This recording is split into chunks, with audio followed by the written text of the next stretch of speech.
things devours, birds, beasts, trees, flowers, gnaws iron, bites steel, grinds hard stones to meal, slays kings, ruins town, and beats high mountain down. Poor Bilbo sat in the dark thinking of all the horrible names of all the giants and ogres he had ever heard told of in tales, but not one of them had done all these things. He had a feeling that the answer was quite different and that he ought to know it, for he could not think of it. He began to get frightened, and that is bad for thinking. Gollum began to get out of his boat. He flapped into the water and paddled to the bank. Bilbo could see his eyes coming towards him. His tongue seemed to stick in his mouth. He wanted to shout out, "Give me more time! Give me time!" But all that came out was a sudden squeal was, "Time! Time!" Bilbo was saved by pure luck, for that, of course, was the answer. Gollum was disappointed once more, and now he was getting angry and also tired of the game. It had made him very hungry indeed. This time, he did not go back to the boat. He sat down in the dark by Bilbo. That made the Hobbit most dreadfully uncomfortable and scattered his wits. "It's got to ask us a question, my precious. Yes, yes, yes. Just one more question to guess. Yes, yes," said Gollum. But Bilbo simply could not think of any question with that nasty, wet, cold thing sitting next to him, and pawing and poking him. He scratched himself. He pinched himself. Still, he could not think of anything. "Ask us! Ask us!" said Gollum. Bilbo pinched himself and slapped himself. He gripped on his little sword. He even felt in his pocket with his other hand. There he found the ring he had picked up in the passage and forgotten about. "What have I got in my pocket?"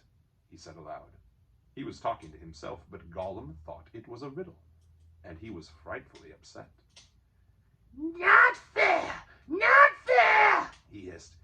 "It isn't fair, my precious, it isn't, to ask us what it's got in its nasty little pockets is." Bilbo, seeing what had happened, having nothing better to ask, stuck to his question. "What have I got in my pocket?" he said louder. Hissed Gollum. "It must give us 3 guesses, my precious. 3 guesses." "Very well, guess away," said Bilbo. "Hands," said Gollum. "Wrong," said Bilbo, who had luckily just taken his hand out again. "Guess again," said Gollum, more upset than ever. He thought of all the things he kept in his own pockets: fish bones, goblins' teeth, wet shells, a bit of bat wing, a sharp stone to sharpen his fangs on, and other nasty things. He tried to think of what other people kept in their pockets. "Knife," he said at last. "Wrong," said Bilbo, who had lost his some time ago. "Last guess." Now Gollum was in a much worse state than when Bilbo had asked him the egg question. He hissed and spluttered, and rocked himself back and forth, and slapped his feet on the floor, and wriggled and squirmed. But still he did not dare to waste his last guess. "Come on," said Bilbo. "I am waiting." He tried to sound bold and cheerful.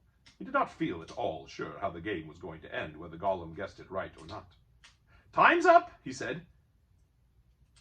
"String or nothing?" Shrieked Gollum, which was not quite fair, working in 2 guesses at once.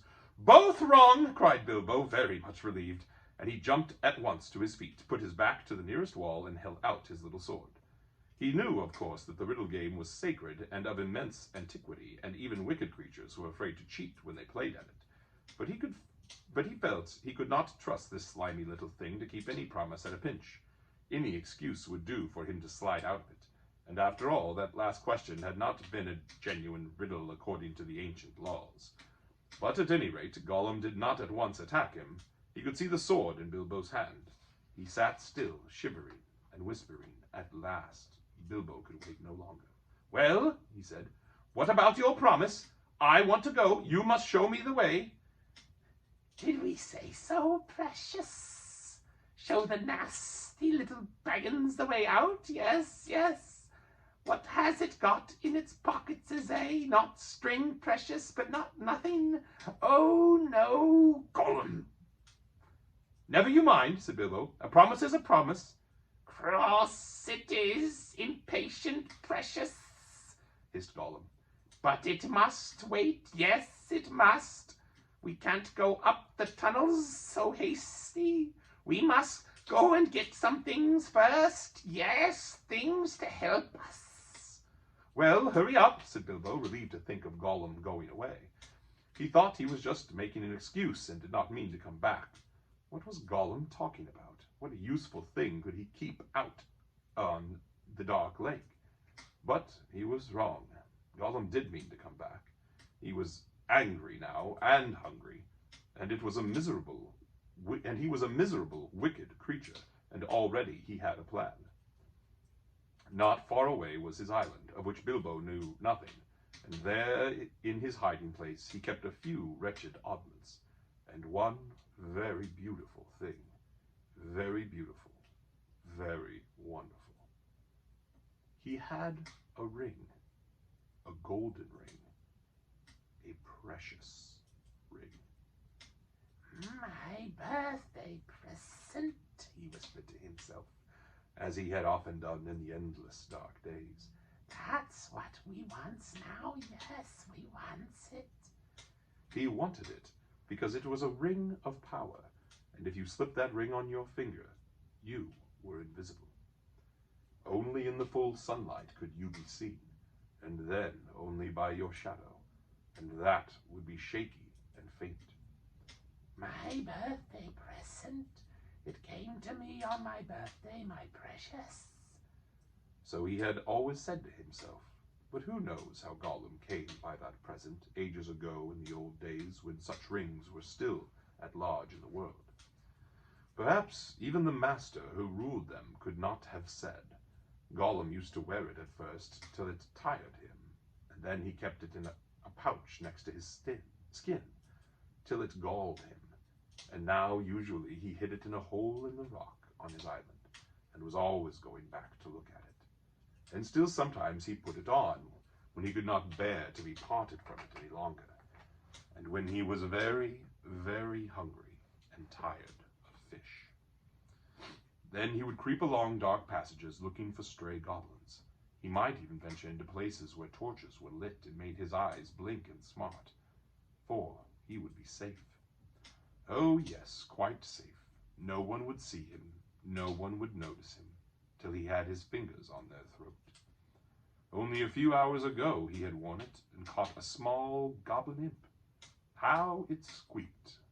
He still had a bone or two left to gnaw, but he wanted something softer.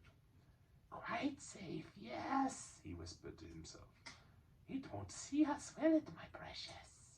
No, it won't see us. And its nasty little sword will be useless, yes, quite. This is what was in his wicked little mind as he slipped suddenly from Bilbo's side and flapped back to his boat and went off into the dark. Bilbo thought he had heard the last of him. Still he waited a while, for he had no idea how to find his way out alone.